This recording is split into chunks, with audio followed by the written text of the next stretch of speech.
What is going on, guys? Money Webby here, back again on Thursday with a nice 6-game slate on tap for tonight. We get a game in Coors Field, some good pitching options at the top, so it's going to be a good one. I got to narrow down to the best 6 plays you can throw out there with my money sticks for the night. So go ahead and drop a like in the video before we get going. If you're ready to win some money here, show some support to the channel, and so I can keep these videos coming to you every single day. So I'd greatly appreciate over 80 likes again in this one. Thank you for all the likes yesterday. Let's keep it going though, and let's just get into it. My first guy up for my SB1 is going to be James Paxton on the night. 10,600. You get him at a kind of a discount here. Normally he's around $12,000, but in this matchup they're kind of giving the benefit of the doubt to Houston. But this Houston lineup is very banged up. They're going to be without George Springer, Jose Altuve, two guys you really worry about on the right-hand side of the right-hand side of the plate. Also, Carlos Correa, he's questionable, but even if he does come back, there's going to be some rust with him. He's been out for around a month, so I wouldn't be overly concerned if he comes back, but obviously that'd be a plus if he is out again. So the only guy you really would be that concerned about is Alex Bregman, so Paxton can kind of limit him and just work against these lower bats on the lineup, then he can have a very good outing here. They're only implied 3.6 runs against them. It did start around like 3.8 to 3.9 runs, so the money is going on the under. It's trending down, which is good. And also Paxton, he's been very good against this lineup. In 3 outings, he's gotten 28 DraftKings points on average and only allowed 2 runs in 3 games against them. So I love his upside at this price tag at 10,600. Can definitely get those Ks against anyone. So I'm going to go ahead and lock him in there as my first pitcher. And for my second guy, I'm going to go with J.A. Happ. There's not many good SB2s and like great guys that have the upside. Similar to Happ in this matchup going against Texas. He's gotten 30 DraftKings points against them earlier this season. He got 9 Ks, so this is just a good spot for him to get that K upside. They have he has a 26.6% K rate this season, and also some great BVP on 59 plate appearances.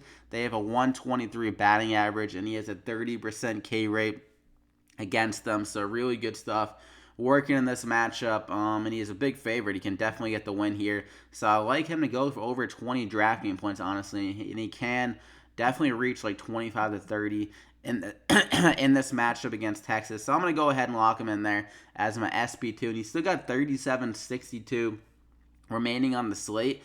And honestly, these two guys could be like the 2 best scorers for a combo. I think if you pay up for Verlander, obviously he has great upside, but then you really can't pay for any of these other guys. Like you're going to be going with one of these very riskier options down below. So Paxton and Happ kind of makes the most sense for me where you got enough money remaining so you can get some solid batters as well. So for my first guy, I'm going to go with Justin Turner at 4,700 going against the lefty. He hasn't been great this season. Definitely a disappointing year. He's been really banged up throughout the season, but he did just come off the DL. Showing some signs of life recently with a double in this game, a home run in this game against Milwaukee. So the upside has been there a little bit more.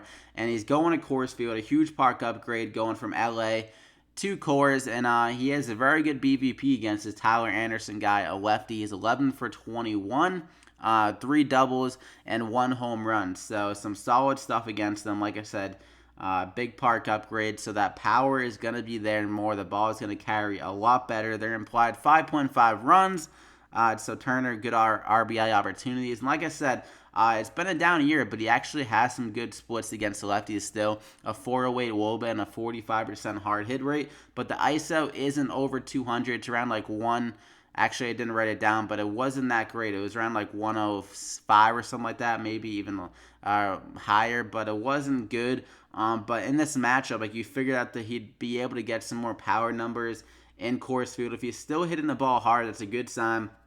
And maybe he's just kind of gotten the short end of the stick in some of these kind of worse hitting conditions. But in Colorado, if you kind of hit it hard, normally it's going to maybe go over the fence or just land in a better spot because the ball carries so much better. So against the lefty here, we know he's very good against lefties recently in the last couple of years, and the splits are still pretty solid. So I expect him to get some more power numbers here against Tyler Anderson. And at 4,700, not a bad price tag compared to these other guys in Coors Field. So I'm going to go ahead and lock him in there as my first hitter. For my second guy, one of the best guys against lefties this season, Steve Pearce at 4,300.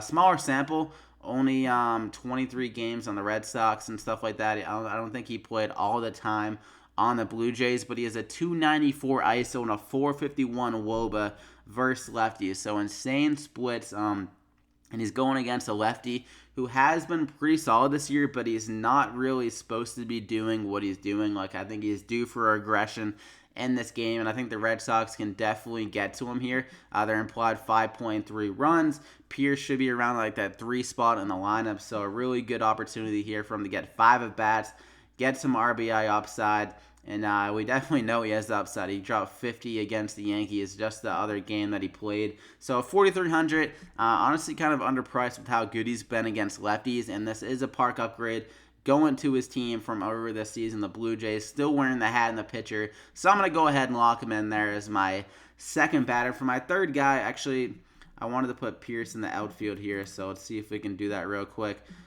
Steve Pearce, there you go. Find your way in the outfield. But for my third guy, I'm going to go with Justin SMOAK at 3,900. BVP is a screaming play. This guy, obviously, you don't want to trust this BVP, but it does help with how the matchup sits beyond that as well. He is 10 for 37 with 2 doubles and 5 home runs against Rick Porcello. So some crazy splits against this guy. He is that BVP is a 457 WOBA and a 459 ISO. So can't really ask for a better splits than that here. I think he can definitely go deep off Porcello again here. Porcello last year was allowing a lot of home runs, a little bit better this year, but still he's allowing 1.4 home runs per 9 to lefties. This is a park downgrade for him going to Toronto. And also SMOAK has a 267 ISO versus right-handed pitchers, so definitely has that power upside here. And he's a little bit underpriced at 3,900 considering what he can do, especially in a park like Toronto against a guy like Porcello that does allow some hard contact to lefties especially. So I like this matchup a lot. Obviously, the BVP kind of makes it even more like mouth-watering in this spot. So I'm going to go ahead and lock him in there as my final guy of the core 5. And you sit there and you're like 34, 40 remaining per player. How the hell am I supposed to like use all these guys? But you got to have some punt plays here and there. Brandon Lowe is a guy that kind of sticks out to me at 2,900. He's a prospect that was just called up by Tampa Bay. Let's see if we can load him in here. Come on, my friggin' Wi-Fi. Let's get it going here. All right, Brandon Lowe, we got him loaded in. He's played 2 games so far for Tampa Bay. Not great, obviously, 2 DraftKings points in both of the games, but he sat out yesterday. So maybe kind of get a little bit refreshed after that, after him sitting out. And he walks in here to a perfect matchup if he's in the lineup, hopefully, against David Hess. This guy has been absolutely atrocious. He's allowing 2.3 home runs per 9 to left-handed batters. And the thing with Brandon Lowe, he's had some great power in the AAA, which isn't no joke. Like, if you can show, like, elite power in the AAA, normally it can transfer over. So he was very good there this season.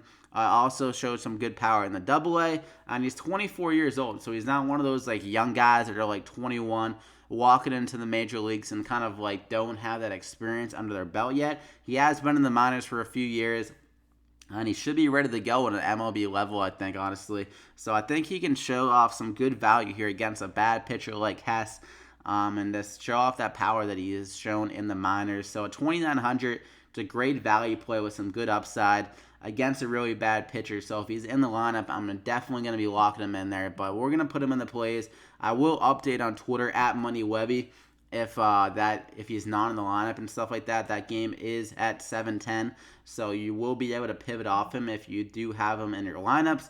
But you can just try to target some more guys at the $3,000 level.